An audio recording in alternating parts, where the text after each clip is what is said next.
श्री स्वामी समर्थ. नमस्कार मंडळी, स्वागत आहे तुमचे माझ्या यूट्यूब चॅनलवरती. आजचा दिवस तुम्हाला खूप छान सुखाचा आनंदाचा जाऊ हीच मी स्वामींच्या चरणी प्रार्थना करते आणि आजच्या नवीन व्हिडिओला सुरुवात करते. यंदा 2025 मध्ये पितृपक्ष हा 8 सप्टेंबरपासून सुरू होणार आहेत आणि 21 सप्टेंबरला सर्व पितृ अमावस्येच्या दिवशी या पितृपक्षाची समाप्ती होणार आहे. दरवर्षी पितृपक्ष हा भाद्रपद महिन्याच्या शुक्ल पक्षाच्या पौर्णिमेपासून सुरू होतो आणि अश्विन महिन्याच्या कृष्ण पक्षातील अमावस्येला पितृपक्ष हा संपत असतो. आपल्या हिंदू धर्मात पितृपक्षाला अत्यंत महत्त्व आहे. पितृपक्षाचे 15 दिवस हे अतिशय शुभ मानले जातात. पितृपक्षामध्ये प्रत्येकाच्या पितरांचे पूजन हे तिथीनुसार केले जाते. असे म्हणतात की या काळात आपले पितृदेव आपल्याकडे जेवणासाठी येतात आणि म्हणून त्यांच्यासाठी नैवेद्य बनवून दाखवल्यास पितृ प्रसन्न होऊन आपल्या कुटुंबावर कृपा करतात. त्यामुळे आयुष्यात सुख, शांती आणि समृद्धी येते. पितृपक्षाचा काळ हा पूर्वजांसाठी मानला जातो. या काळात आपल्या पूर्वजांना श्रद्धांजली दिली जाते. पितृपक्षामध्ये श्राद्ध, तर्पण, मृत्यू संस्कारामुळे पितृपक्ष हा अशुभ मानला जातो आणि त्यामुळे या पितृपक्षामध्ये काही नियमांचे पालन हे आवर्जून केले जाते आणि म्हणून तुम्ही एक वेळ उपाशी राहिलात तरीही चालेल, पण पितृपक्ष संपेपर्यंत चुकूनही घरामध्ये या 2 भाज्या अजिबात खाऊ नका. 99% लोकांना माहीत नाही. जर आपण कळत ना कळत घरामध्ये या 2 भाज्या खाल्ल्या तर घरातून लक्ष्मी काढता पाय घेईल. आयुष्यभर पितृदोष भोगावा लागेल. घरात गरिबी आणि दरिद्रता येईल. तसेच या पितृपक्षामध्ये काय करावे आणि काय करू नये, कोणत्या चुका टाळाव्यात याबद्दलची संपूर्ण माहिती आज या व्हिडिओमध्ये मी तुमच्यासोबत शेअर करणार आहेत. त्यामुळे तुम्ही हा व्हिडिओ स्किप न करता शेवटपर्यंत नक्की पहा. चॅनलवरती नवीन असाल तर सबस्क्राईब करा आणि असेच माहितीपूर्व नवनवीन व्हिडिओ पाहण्यासाठी बेल आयकॉनलाही प्रेस करा. म्हणजे जेव्हा कधी मी नवीन व्हिडिओ अपलोड करेल त्याचं नोटिफिकेशन सर्वात अगोदर तुम्हाला भेटेल आणि तुम्ही एक पण व्हिडिओ मिस करणार नाही. 6 सप्टेंबरला अनंत चतुर्दशीला गणपती बाप्पांचं विसर्जन केल्यानंतर 8 सप्टेंबरपासून पितृपक्ष हा सुरू होणार आहे. या काळात पिंडदान, ब्राह्मण भोजन, तर्पण, दान यासारख्या विधींना सुरुवात होते. पितृपक्ष हा अतिशय महत्त्वाचा काळ असल्यामुळे या काळात सर्व देवी देवतांची पूजा केली जाते. त्यासोबतच आपल्या पितरांची देखील पूजा जी आहे तर ती केली जाते. या पितृपक्षामध्ये प्रत्येक जण आपल्या पितरांच्या तिथीनुसार पितरांचे श्राद्ध करत असतो. तर ही श्राद्ध करण्याची शुभ वेळ असते ती म्हणजे सकाळी 11:30 वाजल्यापासून ते 12:30 वाजेपर्यंत. हा आपल्या हिंदू पंचांगातील अभिजित मुहूर्त पाहून पितरांचे श्राद्ध केले जाते. म्हणून जेव्हा पण तुमच्या पितरांचे श्राद्ध असणार आहे तिथीनुसार तेव्हा तुम्हाला याच वेळेमध्ये पितरांना तर्पण नैवेद्य जो आहे तर तो ठेवायचा आहे. पितृपक्षामध्ये पितरांचे तर्पण तसेच ब्राह्मणांना अन्नदान, वस्त्रदान आणि दक्षिणा दिल्याने त्याचे आपल्याला दुप्पट पटीने फळ प्राप्त होते.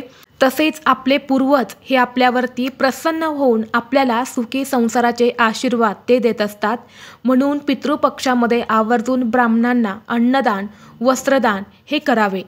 पितृपक्षामध्ये अशा कोणत्या चुका आहेत ज्या प्रामुख्याने आपल्याला टाळायच्या आहेत? सर्वात प्रथम म्हणजे पितृपक्षामध्ये पुरुष आणि महिला असतील तर यांनी केस कापणे पूर्णपणे वर्ज्य आहेत. पुरुषांना दाढी करणंसुद्धा या पितृपक्षामध्ये पूर्णपणे वर्ज्य आहेत. त्यामुळे जर तुम्हाला केस आणि दाढी करायची असतील तर तुम्ही पितृपक्ष सुरू होण्या अगोदरच करायचे आहेत, जेणेकरून तुम्हाला पितृपक्षामध्ये या गोष्टी करण्याची गरज पडणार नाही. तसेच या पितृपक्षामध्ये चुकूनही आपल्या पितरांबद्दल वाईट शब्द बोलू नका, त्यांच्याबद्दल वाईट बोलू नका. कारण आपले पूर्वज या पितृपक्षामध्ये मृत्यू लोकांतून पृथ्वीवरती येत असतात आणि ते आपल्या आजूबाजूला सूक्ष्म स्वरूपात वास करत असतात. आणि जर आपण त्यांच्याबद्दल आपल्या घरामध्ये काही वाईट बोललो तर ते आपल्यावरती क्रोधित होतात आणि यामुळे आपल्याला पितृदोष जो आहे तर तो लागत असतो. आणि ज्या घरामध्ये पितृदोष आहे त्या घराची कधीही प्रगती होत नाही, त्या घरावर कधीही देवी देवतासुद्धा प्रसन्न होत नाही. म्हणून चुकूनही आपल्या पूर्वजांबद्दल वाईट बोलू नका. तसेच पितृपक्षामध्ये नवीन घर खरेदी करणे, नवीन जमीन खरेदी करणे, इतरांना उसने पैसे देणे किंवा इतरांकडून उसने पैसे घेणे, कर्ज घेणे, नवीन घराचे काम सुरू करणे, लग्न सोहळा करणे यासारख्या गोष्टी ज्या आहेत तर त्या आवर्जून टाळाव्यात. चुकूनही या गोष्टी ज्या आहेत तर त्या तुम्हाला पितृपक्षामध्ये अजिबात करायच्या नाहीत. या पितृपक्षामध्ये आपले पूर्वज हे आपल्या घरामध्ये सूक्ष्म स्वरूपात निवास करत असतात. त्यामुळे त्यांचं चांगलं नाव घेणं, त्यांची आठवण काढणे, अन्नदान करणे हे अत्यंत गरजेचे असते. यामुळे आपल्या पितरांचे आपल्याला शुभ आशीर्वाद हे प्राप्त होतात. आता या पितृपक्षामध्ये अशा कोणकोणत्या भाज्या आहेत ज्या आपल्याला चुकूनही खायच्या नाहीत. सर्वात प्रथम या पितृपक्षामध्ये आपल्याला चुकूनही मांसाहार करायचा नाहीत. मटण, मच्छी, अंडी यांचा चुकूनही आपल्या घरामध्ये सेवन करायचे नाहीत. त्याचबरोबर कांदा, लसूणसुद्धा आपल्याला या काळामध्ये खायचा नाहीत. कारण कांदा आणि लसूण हे तामसिक पदार्थ मानले जातात आणि म्हणून पितरांच्या नैवेद्यामध्ये सुद्धा आपण जे काही नैवेद्य बनवत असतो तर त्यामध्ये चुकूनही कांदा, लसूण हा वापरू नका. जर आपण पितृपक्षामध्ये कांदा आणि लसूण सेवन केलं तर आपला राग वाढत असतो आणि पितृपक्षामध्ये राग करणे हे पूर्णपणे चुकीचे आहेत. म्हणून शक्यतो तुम्हाला कांदा आणि लसूण हे पूर्णपणे वर्ज्य ठेवायचे आहेत. तसेच तुमच्या घरामध्ये ज्या वेळेस तुमच्या पूर्वजांची तिथी असते त्या तिथीला जर तुमच्या घरातली स्त्री गेलेली असेल तर तुम्हाला स्त्रीला जेवू घालायचा आहे आणि पुरुष गेलेला असेल तर पुरुषाला जेवू घालायचं आहे. तसेच आपल्याला या दिवशी कावळ्याला घाससुद्धा द्यायचा आहे आणि त्याचबरोबर अग्नीमध्ये सुद्धा आपल्याला घास जो आहे तर तो द्यायचा आहे, त्या घासाची आहुती द्यायची आहे. त्याचबरोबर पितृपक्षामध्ये अशा काही भाज्या आहेत ज्या आपल्याला चुकूनही खायच्या नाहीत आणि आपल्या घरामध्ये बनवायच्या देखील नाहीत. तर त्यामध्ये सर्वात प्रथम या पितृपक्षामध्ये कोबीची भाजी चुकूनही खाल्ली जात नाही. जर आपण या पितृपक्षामध्ये कोबीची भाजी खाल्ली तर त्याचे अनेक दुष्परिणाम जे आहेत तर ते आपल्याला भोगावे लागत असतात. त्याचबरोबर दुसरी जी भाजी आहे तर ती म्हणजे या पितृपक्षाच्या काळामध्ये भोपळा, ज्याला आपण दुधी भोपळा असे सुद्धा म्हणत असतो, तर तो चुकूनही या काळामध्ये खाल्ला जात नाही. तर ह्या ज्या दोन भाज्या आहेत तर ज्या तुम्हाला या पितृपक्षामध्ये खायच्या नाहीत. त्याचबरोबर कडधान्य जे असतं तर त्या कडधान्यामध्ये आपल्याला काळे जे हरभरे असतात त्याला चणेसुद्धा म्हटले जाते, तर हे काळे हरभरे आपल्याला चुकूनही खायचे नाहीत. त्याचबरोबर मसुराची डाळसुद्धा पितृपक्षामध्ये खाल्लेली चालत नाही. तर हे जे दोन पदार्थ आहेत जे आपल्याला या पितृपक्षामध्ये चुकूनही सेवन करायचे नाहीत आणि आपल्या घरामध्ये सुद्धा बनवायचे नाहीत. त्याचबरोबर या पितृपक्षामध्ये आपल्याला काही चुका ज्या आहेत तर त्या आवर्जून टाळायच्या आहेत. त्यामध्ये बघा, ज्या वेळेस आपल्या घरामध्ये आपल्या पूर्वजांची तिथी असते त्या तिथीला ज्यावेळेस आपण घरामध्ये काही जेवण नैवेद्य तयार करत असतो त्यावेळेस आपल्या मनामध्ये एक सात्विक भाव आणि सात्विक विचार असणं सुद्धा तितकंच महत्त्वाचं असतं. मग बऱ्याच वेळा आपण म्हणत असतो की मी पूर्वजांची एवढी सेवा करते, एवढे उपाय करते, तरी पण त्याचा मला फायदा का होत नाही. कारण जेव्हा आपण घरामध्ये आपल्या पूर्वजांचं स्मरण करत असतो, त्यांच्यासाठी काही अन्नदान करत असतो, त्यावेळेस मनामध्ये भाव असला पाहिजे. आपण जो काही उपाय करत आहे, जी काही सेवा करत आहे, तर त्याचं फळ जे आहे तर ते आपल्याला नक्कीच मिळत असतं. आणि म्हणून मनामध्ये कोणतेही वाईट विचार न ठेवता आपल्या पितरांसाठी नैवेद्य, अन्नदान जे आहे तर ते आपल्याला करायचे आहेत. त्याचबरोबर या पितृपक्षाच्या 15 दिवसांमध्ये दररोज संध्याकाळी पिंपळाच्या झाडाखाली आपण दिवा लावत असतो.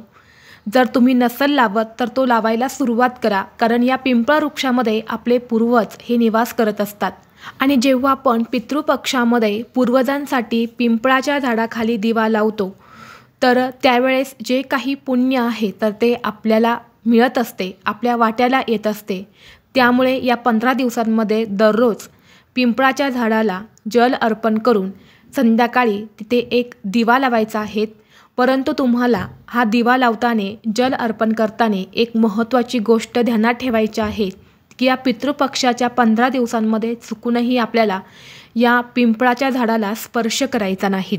त्याचबरोबर या पितृपक्षाच्या काळामध्ये आपले पूर्वज जे असतात तर ते कोणत्या ना कोणत्या रूपामध्ये आपल्याला भेटायला येत असतात, ज्यामध्ये गाय असेल, कुत्रा असेल, कावळा असेल। तर हे जे मुके जनावर असतात तर त्यांच्यासाठी सुद्धा आपल्याला काही सेवा करायची असते।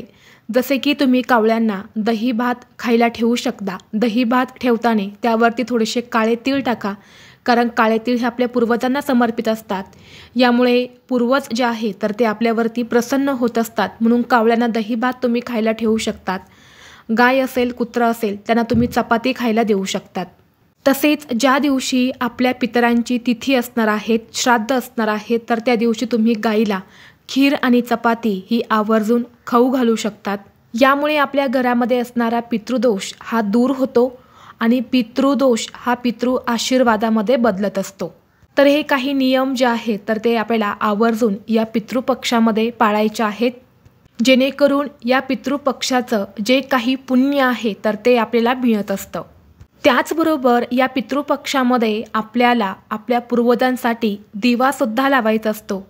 तर हा दिवा कुठे लावायचा असतो तर बघा, जे आपल्या घराचा मुख्य दरवाजा असतो तर त्या दरवाजाच्या बाहेरच्या साईडने, म्हणजे जेव्हा तुम्ही बाहेरून घरामध्ये प्रवेश करता, जी तुमची उजवी साईड असते तर तिथे तुम्हाला दिवा लावायचा असतो।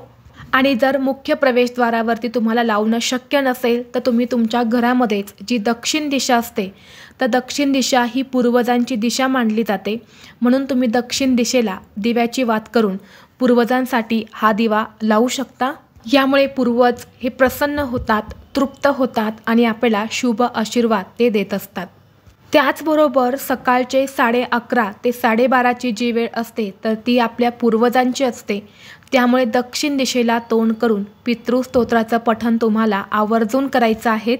या पितृस्तोत्राचं पठण करून झाल्यानंतर स्वच्छ हातपाय धुवून काढायचे असतात आणि अशा पद्धतीने आपल्याला पूर्वजांसाठी हे काही सेवा आणि उपाय जे आहेत तर ते पितृपक्षामध्ये करायचे असतात।